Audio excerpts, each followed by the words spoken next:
Hey, in this lecture, let's see what is the use of this reference. So basically in Java, this is a reference which refers to the current object.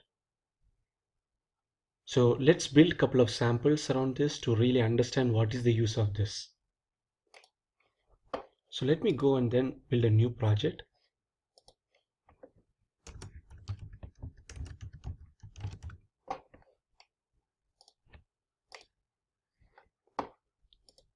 So I'm going to create a class named as student.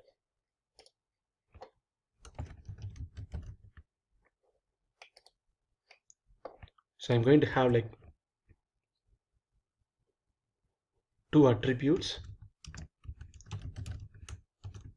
int student ID, string student name. And also I'm going to have the default and the parameterized constructor.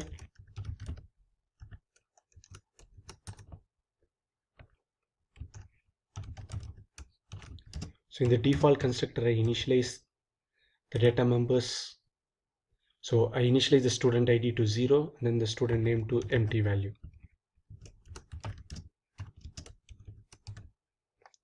So and also I have a parameterized constructor wherein the user can pass both the student ID and the student name.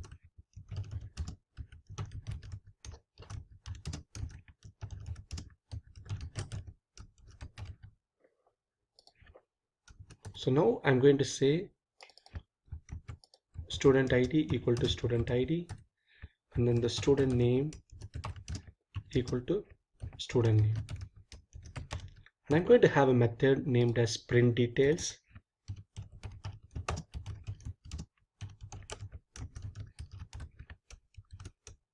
which is going to print the values of the student ID and the name.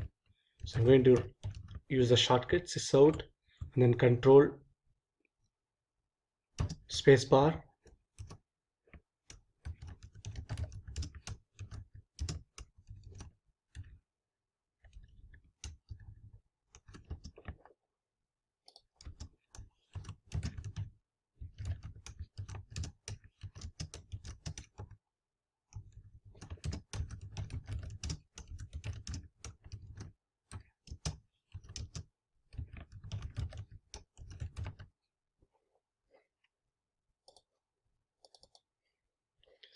So now I'm going to have a class named as test.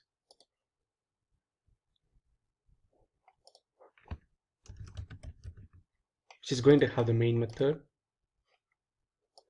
So here I'm going to create the instance of the student class. So I'm going to say student s equal to new of student and then I'm going to pass the values. So I'm going to say the ID is 123 and the name is Mitchell.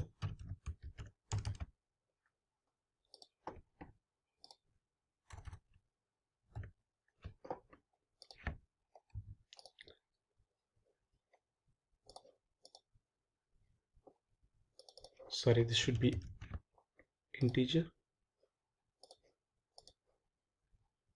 And then I say yes dot print details. So now let me just run this. So if you see here, even though we called the default like a parameterized constructor with 123 and Mitchell, it still printed the value as 0 and none. The reason being, in the parameterized constructor, the name of the variable which we are using to pass the value to the constructor and the name of the attribute in the class is same. And when you do the assignment, what basically it does is it assigns the local variable to itself. So in this case, the local variable is nothing but the parameterized variable. So now in order to differentiate between the local variable and then the class variable, so we use this reference. So here I'm just going to say this dot student ID. Similarly, here I'm going to say this dot student name. So now basically what this means is like this dot student ID means the class level attribute. Similarly, this dot student name represents the class name attribute, whereas the student ID and the student name represents the local variable. So if you see here like a so now we are able to clearly differentiate between the local variable and the class level variable. So had it not, we didn't have the concept of this, like we would not have been able to resolve this. So now if you see here, it prints the value that we are passing. So that's one use of this. So it is not only used in like the parameterized constructor, it could be in another method as well. So I could have a method public void compare. So here I could pass int student ID.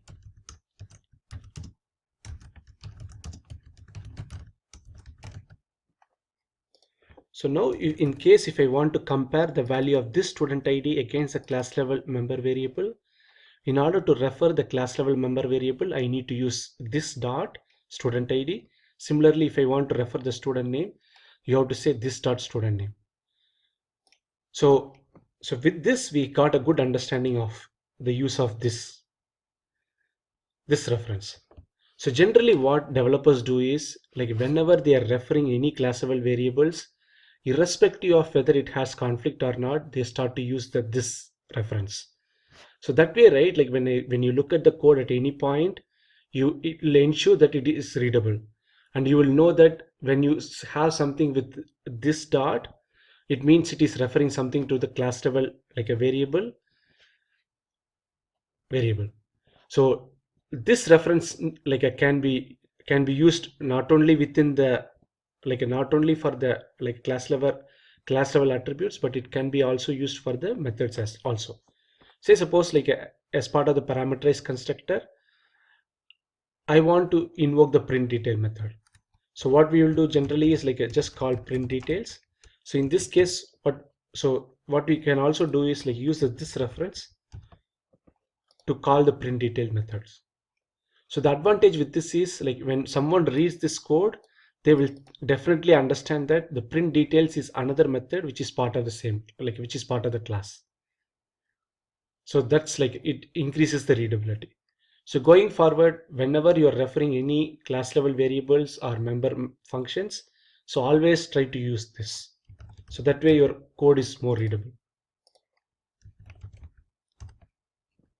So that's one good advantage of this reference. So the other use of this reference is, say suppose in this case, you have the default constructor and also you have the parameterized constructor. So when your parameterized constructor, say suppose you have some defaulting logic in the default constructor, and you have some initialization in the parameterized constructor. When a parameterized constructor is invoked, you still want to invoke the default constructor so that whatever initialization logic that you have, it will get still invoked. So for that also we use this. So in order to clearly differentiate for us, so I'm just going to have a couple of SOPs.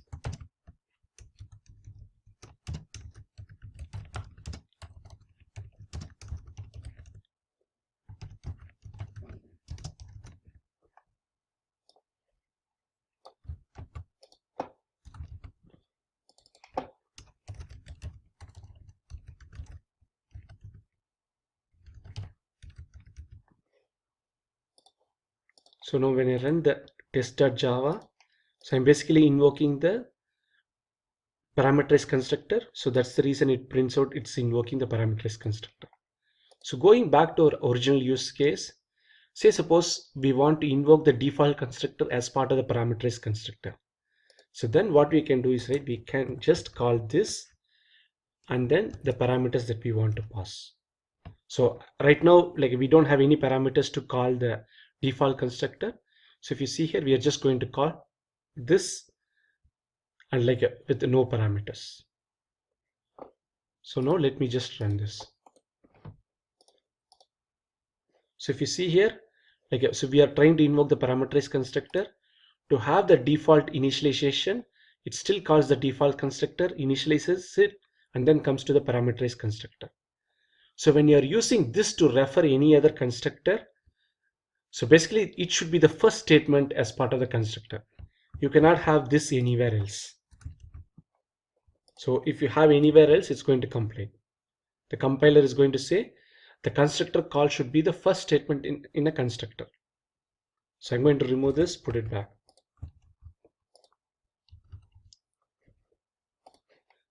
So it is not only this way, like even you can invoke that, like so you can invoke the even you can invoke the parameterized constructor from the default constructor. You just call this dot 0 comma m, you want to pass an empty string, you just say double quotes and you don't provide anything.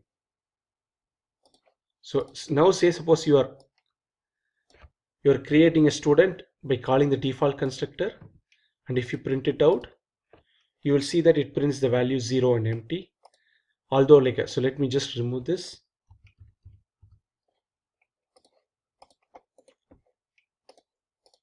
So the default constructor is invoked, so which in turn invokes the parameterized constructor. So the parameterized constructor is invoked with 0 and empty string, so it gets initialized and then it goes back to the default constructor. So very important rule that we need to remember is, so this should be the first statement as part of the constructor.